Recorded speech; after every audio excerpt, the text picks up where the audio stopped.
Hi everyone, in this video we would like to show how you can change the snooze time on your iPhone 14 series device.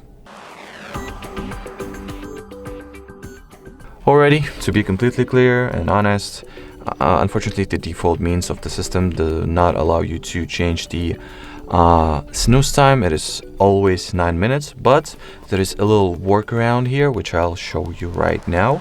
So open the alarms page.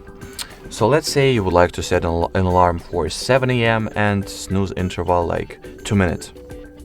Sounds good? Sounds good. So basically what we recommend that you try doing is to set your usual 7 a.m. alarm, disable the snooze option, save, and just set another alarm at 7:02.